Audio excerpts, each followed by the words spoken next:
നമ്മുടെയൊക്കെ ജീവിതത്തിൽ നമ്മുടെ കുഞ്ഞുങ്ങളെ നമ്മൾ വിശ്വസിക്കണം. അടുത്തതറിയാമോ, പലപ്പോഴും നമ്മുടെ കുഞ്ഞുങ്ങളെക്കാൾ നമ്മൾ വിശ്വസിക്കുന്നത് അയൽക്കാരെയായിരിക്കും. പക്ഷെ അയൽക്കാരായാലും നമ്മുടെ കുഞ്ഞുങ്ങളെ വളർത്തില്ല. എന്താണ് പറഞ്ഞതെന്നറിയാമോ, നമ്മൾ പലപ്പോഴും അവരുടെ വാക്കുകളേക്കാൾ കൂടുതൽ അന്യരുടെ വാക്കുകളെയായിരിക്കും നമ്മൾ പ്രാധാന്യം കൊടുക്കുക.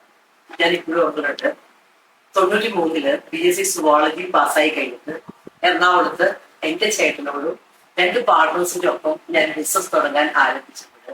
അതിന്റെ ഏറ്റവും മുൻകൈകൾ നിന്നിട്ട് അത് ചെയ്യാൻ പറ്റില്ല എന്ന് പറഞ്ഞത് എന്തായിരുന്നു. ഇന്ന് തിരിഞ്ഞു നോക്കിയാൽ ഞാൻ ആ ഒരു ഫീൽഡിൽ 32 വർഷം എന്നെ കല്യാണം കഴിച്ചുവിടാനാണ് ഡാഡി ഇഷ്ടപ്പെട്ടത്. ഡാഡി ഒത്തിരി വഴക്കുണ്ടാക്കി. കാര്യം അവർക്ക് പേടിയായിരുന്നു, ഞാൻ ബിസിനസ് ചെയ്താൽ ഞാൻ ചീത്തയായി പോകും എന്നത്. അപ്പൊ ഇന്ന് തിരിഞ്ഞു നോക്കിക്കഴിഞ്ഞാല് എന്റെ കുടുംബത്തിന്റെ ഒരു നെടും തൂണായിട്ട് മാറാൻ എനിക്ക് സാധിച്ചു.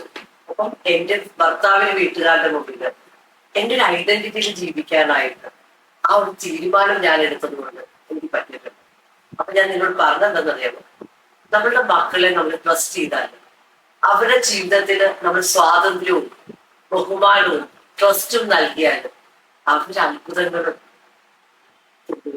ഈ ലോകം അവരുടെ ലോകം അവർ ക്രിയേറ്റ് ചെയ്യും. അവർ നമ്മെ അത്ഭുതപ്പെടുത്തും. അപ്പൊ നിങ്ങൾ അവരെ വിശ്വസിച്ചാൽ അവർക്ക് ചിറക് വിരിക്കാനായിട്ട് ആ ചിറക് കൊടുക്കാൻ, ആ ശക്തി കൊടുക്കാൻ നിങ്ങൾക്ക് ആ ട്രസ്റ്റ്. അപ്പൊ ഞാൻ എന്റെ മക്കളെ ഇന്ന് അവരുടെ ഐഡന്റിറ്റിയിൽ അവർക്ക് ആ ഒരു ഫ്രീഡവും ഒക്കെ കൊടുത്തിട്ടുണ്ട്. അവർ തന്നെ ഫുള്ളായിട്ട് അവർ വിട്ടിട്ടുണ്ട്. കാര്യം എനിക്ക് ഉറപ്പാണ് എന്റെ മക്കള് അത്രയും നന്നായി വരുന്നത്.